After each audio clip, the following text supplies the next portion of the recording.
Hello guys. Hi, అందరు ఎట్లున్నారు? ఓ పక్కన వర్షం, క్లౌడీ వెదర్, చల్లగా ఉంది. ఏదో ఒకటి తినాలని అనిపిస్తుంది కదా. పైగా నాకు ఇవాళ హాఫ్ డే లీవ్ అనౌన్స్ చేసి వెళ్ళిపోయారు మా మేడం వాళ్ళు బయటకి. చక్కగా నా క్రేవింగ్ స్టార్ట్ అయిపోయింది. ఇంట్లో ఖాళీగా ఉంటే ఆబ్వియస్లీ మన పొట్టకి ఏదో ఒక పని చెప్పాలనుకుంటా. నాకేనా మీకు కూడా అలానే అనిపిస్తుందా? సరే, ఇంట్లో కొన్ని ఉన్నాయి. చీజ్, బటర్, పాస్తా ఉన్నాయి. మిల్క్ కొన్నే ఉన్నాయి. మిగతా అన్నీ ఆర్డర్ చేసేసి టక్ స్విగ్గీ బాయ్ వచ్చే లోపల నేను పాస్తా రెడీ చేసి పెట్టేశాను. బాయిల్ చేసి పెట్టేశాను.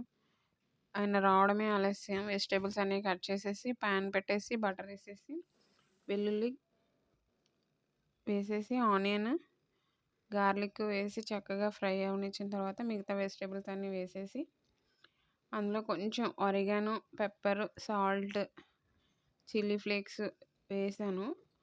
ఈ ఫ్లోర్ ఉంది కదా, మైదా బదులు నేను వీట్ ఫ్లోర్ యూస్ చేశాను. చపాతీ పిండి, అదే గోధుమ పిండి. మైదా కంటే గోధుమ పిండి బెస్ట్ కదా, అందుకని కాచి చల్లారి పెట్టుకున్న మిల్క్ అవి ఫ్రై అయిపోయిన తర్వాత బటర్లో ఈ పొడి కూడా వేసేసి కాచి చల్లారి పెట్టుకున్న మిల్క్ అందులో యాడ్ చేసి స్లోగా కలపాలి. స్లోగా కలిపితేనే ప్లమ్స్ లేకుండా ఉంటాయి అన్నమాట. ఉడికిపోయిన తర్వాత చూసారా, నా దగ్గర అయితే ఈ చీజే ఉంది. ఇదైతే నేను శాండ్విచ్లోకి తెచ్చుకుంటాను. స్లైస్డ్ చీజ్ ఇదే వేసేసాను. అవి వేసేసిన తర్వాత బాయిల్ చేసిన పాస్తా అందులో వేసి మంచిగా కలపాలి, అంతా మిక్స్ అయ్యేటట్టు.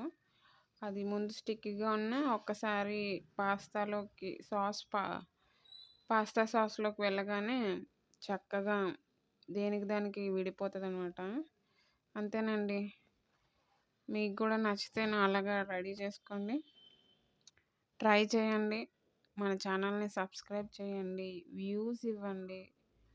మనకి వ్యూస్ పెరగాలి. కొంచెం చూసి వదిలేయడమే కాకుండా సబ్స్క్రైబ్ చేసి లైక్ చేయండి. మీరు లైకులు కొడుతూ ఉంటే నాకు ఎంకరేజ్మెంట్గా ఉంటుంది. నేను ఇలాంటివి ఇంకా చాలా రకరకాలు చేయగలుగుతాను. ఓకేనా ఫ్రెండ్స్? Okay, bye. నేనైతే పాస్తా చేస్తున్నాను. మీరు కూడా ఏదో ఒకటి ఎంజాయ్ చేస్తారని అనుకుంటున్నాను. Okay, bye.